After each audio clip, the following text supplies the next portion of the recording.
I think I've always been in love with jewelry. Oh my God, I can remember when I was like 4 or 5, going to a supermarket, I would steal all those twist ties from the bagging area and go home and twist things together and make bracelets and just, intuitively and spontaneously create with whatever material was available at that time. I've always enjoyed the interactivity of jewelry as an art form and how, whether or not it's physically on the body or presented in space, it always seemingly alludes to the body. The span of human history, there's always been forms of adornment.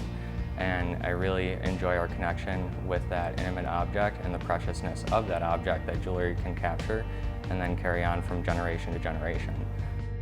But what happens when you start to break that? What if a necklace is presented on the back instead of the front? What if a necklace can be a necklace, but it can also serve as a satchel? So I think there's many other things to be explored through jewelry. In very few other fields, the viewer is actually granted the liberty to interact with that in any sort of given space. When could you ever go up to a painting and just pick it up and go, well, I want to walk around with this right now? No one ever gets to have that kind of intimate interaction with that, and I think a lot of it is specifically craft fields.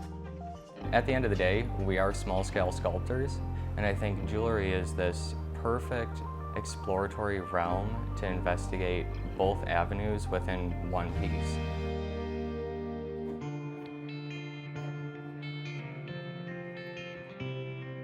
Right now we're seeing a lot of a transition between the older traditional style of metalsmithing and what jewelry was to what it can be now and how it's experimented with and explored.